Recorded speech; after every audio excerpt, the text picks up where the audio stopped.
Durante el Holocausto, los nazis asesinaron a 11 millones de personas. Entre las víctimas había 1,5 millones de niños y niñas. ¿Cómo ocurrió esto? ¿Cómo la humanidad llegó a tal grado? Mi nombre es Javier y hoy te voy a hablar de uno de los crímenes más brutales y lamentables en la historia de la humanidad, el Holocausto. Es considerado el primer genocidio reconocido en la historia del ser humano. Pero para conocerlo más a profundidad, tenemos que saber qué es un genocidio. Vamos a descubrirlo. Un genocidio se distingue de otros crímenes porque con él se busca destruir o exterminar a un grupo de personas por el hecho de ser, de existir. Va más allá de un interés político, económico o territorial. Esto significa, en pocas palabras, asesinar seres humanos por el simple hecho de ser diferentes. Ahora que ya sabemos qué es un genocidio, es importante saber que el primero reconocido en la historia de la humanidad es el Holocausto. Por ello vamos a conocerlo. Lo primero que tenemos que conocer es dónde y cuándo ocurre. Se va a dar en el continente más avanzado del mundo, en el siglo XX. Estamos hablando de Europa. En ese entonces había grandes avances científicos, tecnológicos y culturales. Sin embargo, en plena modernidad van a surgir ideas de odio, racismo y una violencia inimaginables. Es importante aclarar que el Holocausto y la Segunda Guerra Mundial son dos hechos distintos, pero se van a dar al mismo tiempo. ¿Cuáles son las razones por las que ocurrió el Holocausto? Alemania fue derrotada en la Primera Guerra Mundial.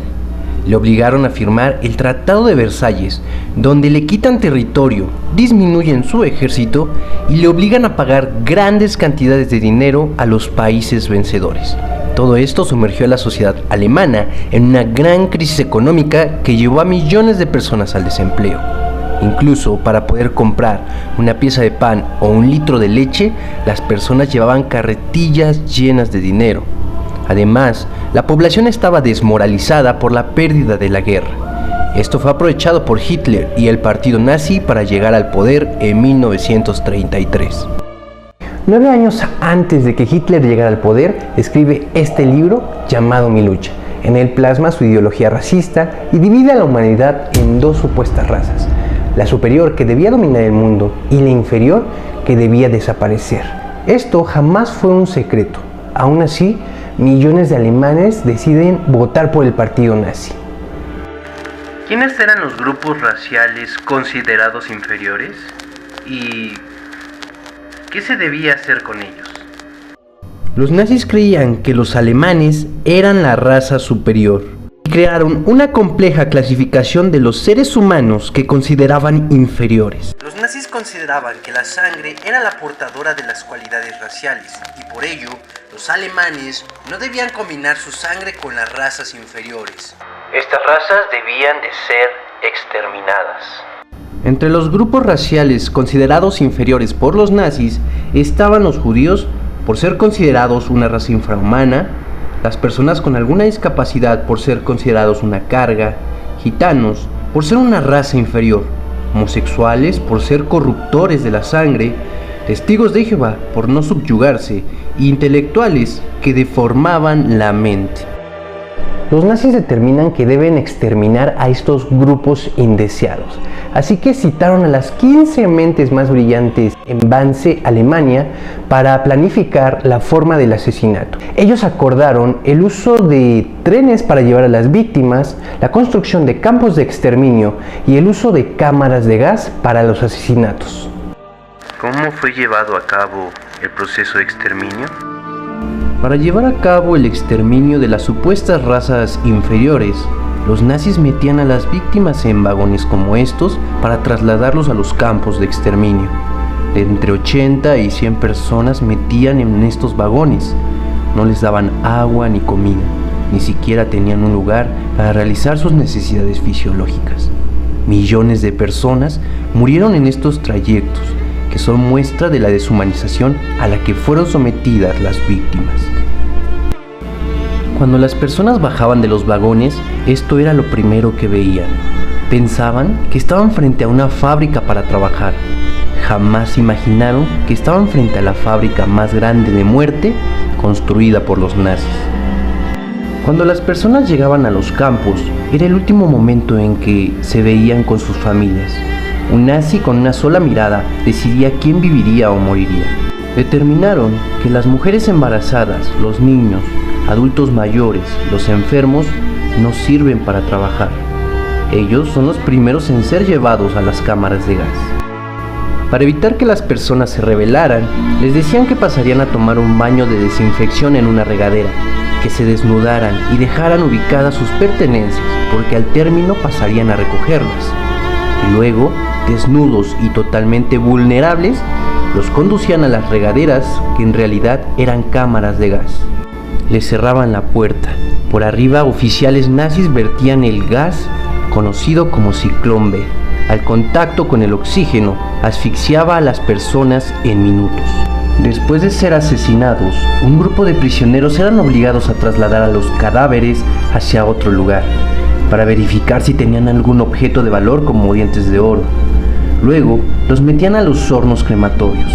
En un solo día, en Auschwitz, llegaban a asesinar hasta 10.000 personas. Quienes realizarían trabajos forzados eran desinfectados. Les quitaban el cabello, el vello del cuerpo. En el caso de Auschwitz, tatuaban un número y les obligaban a portar uniformes a rayas. Todo esto que vemos es muestra de la deshumanización a la que fueron sometidas las víctimas. A unos días de que los nazis perdieran la guerra, deciden evacuar a los prisioneros de los campos de exterminio. Los obligaban a caminar kilómetros. Quien no podía avanzar o mostraba signo de debilidad, lo fusilaban. En estos trayectos matan a la mitad de las víctimas que habían sobrevivido a los campos. Al finalizar el Holocausto, 11 millones de personas habían sido asesinadas. Ante este crimen, la comunidad internacional crea organismos para que estos crímenes no se volvieran a repetir. Así fue como se creó la ONU y se firma la Declaración Universal de los Derechos Humanos. Además, los países prometen que esto nunca más va a volver a suceder. Pero, ¿eso fue cierto?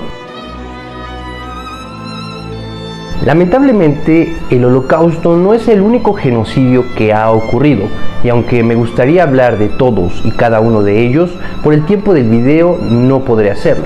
Sin embargo, sí quiero recomendarles que visiten un lugar donde podrán conocer más sobre estos crímenes y sobre una propuesta. En el corazón de la Ciudad de México existe un museo que nos habla acerca de estos crímenes, pero además nos da una propuesta en contra de la violencia para que estos crímenes nunca más se vuelvan a repetir hacia en contra de la humanidad.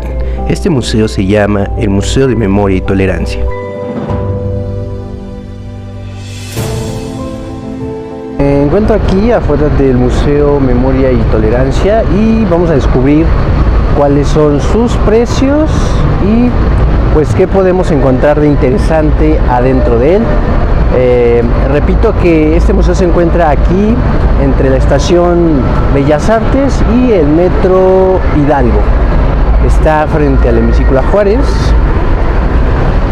Ahí está la Torre Latino y también de este lado podemos ver el hemiciclo a Juárez. Así que vamos a entrar. Por derechos de autor no me permiten grabar audio ni video, así que vamos a romper un poco las reglas.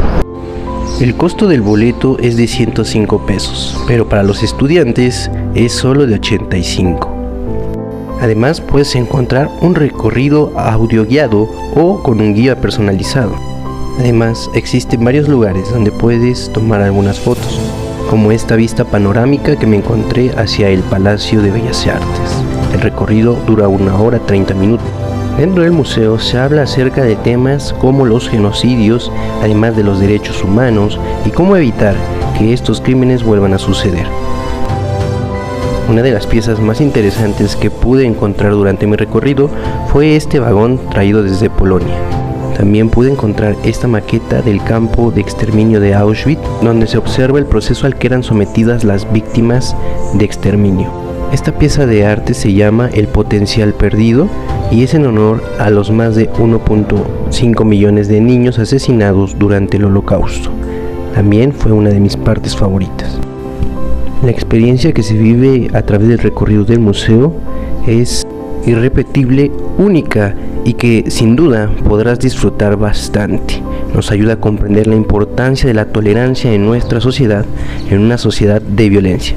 Es mi invitación para todas y todos y espero que puedan venir a visitarlo pronto.